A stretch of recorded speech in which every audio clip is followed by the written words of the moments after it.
Okay. जय हिंद आप सभी को। तो मैं प्रेमजीत सिंह जीत फाउंडेशन क्लासेस में एक बार फिर से आप सभी का स्वागत करता हूं। कल मैंने एग्ज़ाम डेट से रिलेटेड एक पोस्ट डाला था और उस पर बहुत बच्चों ने कमेंट किया।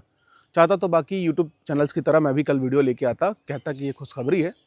देखो ये एक झांसे से कम नहीं है, बट फिर भी झोली में कुछ तो गिरा, इस चीज़ को लेके आगे बढ़ना होगा। और कहीं ना कहीं मुझे पता था, इसलिए मैंने कल वीडियो बनाया और कहा भी था कि बहुत जल्द आपको देखने मिलेगा नोटिफिकेशन। साथ ही साथ मैं अभी कहीं और हूँ, इस बारे में भी मैंने आपको बताया था और पता था कि मैं वीडियो तभी लेके आता हूँ जब एकदम ठोस यानी कि सॉलिड नॉलेज होता है मुझे उसके बारे में। और इसी वजह से मैं कहीं अभी प्रवास पे हूँ, तो भी आपकी जो परीक्षाएं अक्टूबर में हैं, बैच से संबंधित जानकारियाँ मैं पहले आपको दे चुका हूँ कि 7 मार्च से चालू होंगी, ऑफलाइन और ऑनलाइन दोनों मोड में। अब बात करेंगे आपके सवालों पर कि सर आप आवाज़ उठाइए। देखो भाई, इतना आवाज़ 50 यूट्यूब चैनल्स ने 20-20 वीडियो बना बना के कि मैं डीपीआई गया, मैं व्यापम गया, मैंने शिक्षा मंत्री के से बात की। क्या हुआ 2 साल तक? वो बस अपना गोरख धंधा चलाने के लिए करते हैं।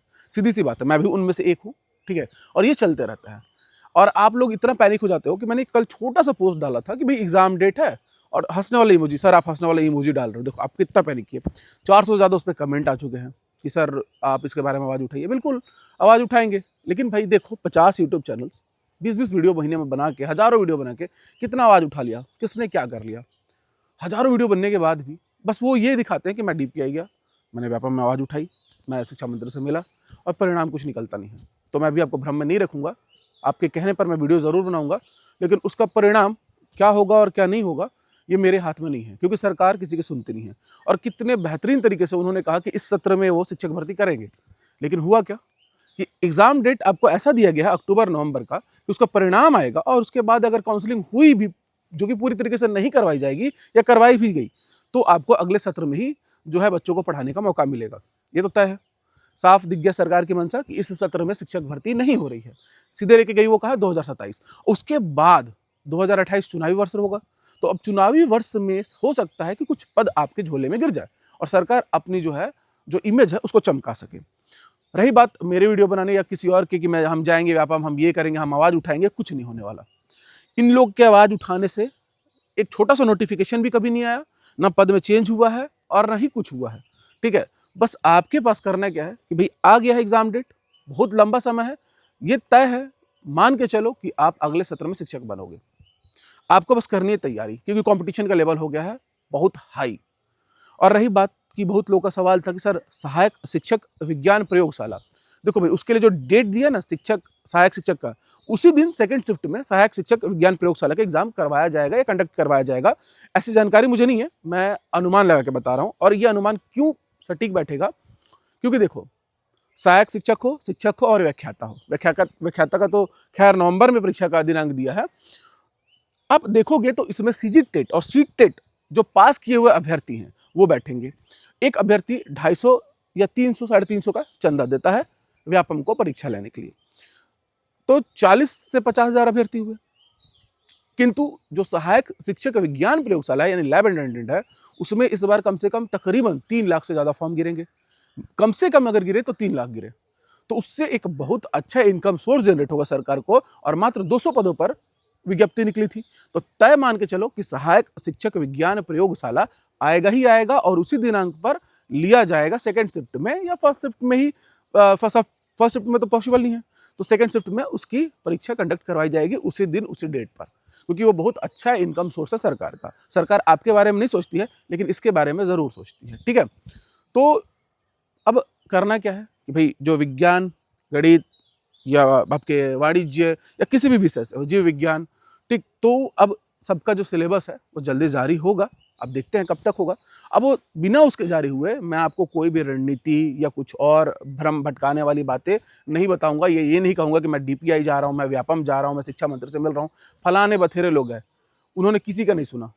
भाई जो आपसे रूबरू हो के 2 मिनट बात नहीं कर सकता, वो आपके दिए हुए 4-5 पन्ने पढ़ता क्या होगा, ठीक है? लेकिन हाँ, आवाज़ उठानी है, आवाज़ उठेगी और उसका परिणाम आपको देखने मिलेगा जब आप ज़मीनी स्तर पर जाके बीएड डीएड संघ वालों के साथ या शिक्षक संघ वालों के साथ आंदोलन करेंगे या उनके साथ शामिल होंगे, अपनी बात मजबूती से रखेंगे। सरकार संख्या देखती है, ना कि यूट्यूब वीडियोज़ देखती है, ठीक है?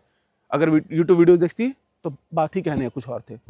तो विश्लेषण यही निकल के आता है कि भाई आप लोग तैयारी करना शुरू कर दीजिए। अब आपके पास एक एग्ज़ाम डेट है, आप अपना एम जो है वो एकदम फोकस करिए, जो पढ़ने वाले विद्यार्थी हैं, और बाकी जिनको थंबनेल देखना है और मसाला चाहिए वो लगे रहिए। अलग अलग यूट्यूबर्स अलग अलग बनाएंगे, बताएंगे, कहेंगे खुशखबरी है, फलाना बैच ले लीजिए, ये ले लीजिए, वो लीजिए, तो ये चीज़ें जो है चलती रहेंगी, ठीक है।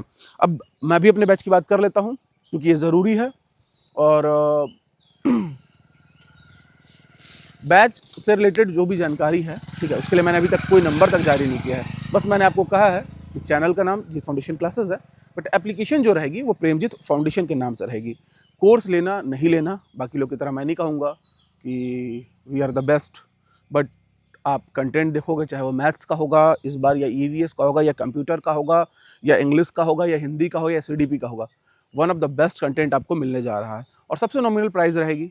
अगर वर्ग 3 वर्ग 2 के विषयवार भर्ती की बात की जाए या व्याख्याता वर्ग की बात की जाए तो रहेगी, ठीक। मंडी निरीक्षक का मैंने आपको जैसे प्रॉमिस किया है, मैं अपने वादे पर अड़ी हूँ कि मैथ्स और रीजनिंग आपको फ्री ऑफ कॉस्ट 7 तारीख से मिलनी चालू हो जाएगी, ठीक है। तो उसके वीडियोस आपको रोज यूट्यूब पर मिलने चालू हो जाएंगे। रही बात शिक्षक भर्ती की, तो इसके बैचेस जो है एप्लीकेशन पे और यूट्यूब पर भी मिलेंगे, एमसीक्यू सीरीज चलेगी। मेरे से कभी भी ये उम्मीद मत रखना कि कोई यूट्यूबर जो है वो सर मैराथन क्लास चला रहे फलाना फलाना फलाना फलाना, तो मैं भी ना मैराथन क्लासेस लेके आऊँ एग्ज़ाम के टाइम पे। देखो इस तरीके का ना भटकाने और भ्रम पैदा करने वाली चीज़ें ना मेरे से संभव नहीं है, क्योंकि एग्ज़ाम टाइम में ना 10 दिन आप खुद के दिमाग को रेस्ट दो। आपने जो पढ़ा है केवल उसका रिवीजन किया करो, ठीक है। यूट्यूब वगैरह सबसे दूर हो जाया करो। लेकिन आप लोग यही गलती करते हो और उसको फिर लोग गिनवाते हैं, जितने भी यूट्यूब चैनल चल कि हमने एग्जाम टाइम में इतना मेहनत किया। नहीं, उन्होंने आपका सिलेक्शन का बेड़ा गर्क कर दिया। तो बहुत सारी चीज़ें हैं। अब मैं आया हूँ तो मैं मुखर के बात करूंगा और चीज़ों पे बात होगी, साइकोलॉजिकल ऑर्डर में बात होगी, जिससे सिलेक्शन पक्का हो। क्वेश्चंस भी हम वही करेंगे, बुक्स भी वही प्रीफर करेंगे, पढ़ने का पैटर्न भी वही होगा, जिससे कि हमारा सिलेक्शन पक्का हो। सिलेक्शन के अलावा मुझे और किसी बात की चिंता नहीं है। आप निगेटिव कमेंट करें, पॉजिटिव कमेंट करें। और रही बात व्यापम वगैरह, तो मैं आने के बाद इसके लिए भी प्रयास करूंगा। आपके पक्ष में मैंने वीडियो बनाया है, बट मैंने सही और सटीक जानकारी रखी है। इस बात को आप ध्यान रखेंगे। आपका काम है बस यहाँ से पढ़ना, ठीक है। अब अच्छा है कि सबको समय मिल गया है, तो एक फेयर कंपटीशन और निकल के आएगा। बहुत तगड़ा कंपटीशन मिलने वाला है हम लोगों को हर वर्ग में, चाहे वर्ग 3 हो, वर्ग 2 हो या वर्ग 1 हो, ठीक है। बहुत फेयर और बहुत टफ कंपटीशन आपको देखने मिलेगा। तो आपकी तैयारी भी वैसी होनी चाहिए। और तैयारी के लिए बुक्स क्या रहेंगे, रेफरेंसेस क्या रहेंगे, कैसे हम लोग को पढ़ना है, टेस्ट सीरीज या मॉक टेस्ट कब प्रीफर करना है, क्या पैटर्न होना चाहिए, क्या शेड्यूल होना चाहिए, क्या टाइम टेबल होना चाहिए, सब चीज़ के बारे में मैं एक बार सिलेबस आ जाए तो डिटेल वीडियो आपके लिए लेके आऊँगा। आपको अगर ये वीडियो अच्छा लगेगा तो चैनल को सब्सक्राइब करके और वीडियो को ज़्यादातर ग्रुप्स में शेयर करिएगा कि हर यूट्यूबर ये देखे, और हो सकता है उसमें से किसी किसी का मन बदल जाए कि यार बच्चों को बेवकूफ़ ना बना के बच्चों का साथ दिया जाए, ठीक है। सरकार तो बना ही रही है, व्यापम बना ही रहा है, बट एक शिक्षक को नहीं बनाना चाहिए। तो मिलेंगे नेक्स्ट वीडियो में, तब तक के लिए जय हिंद, जय भारत, जय छत्तीसगढ़।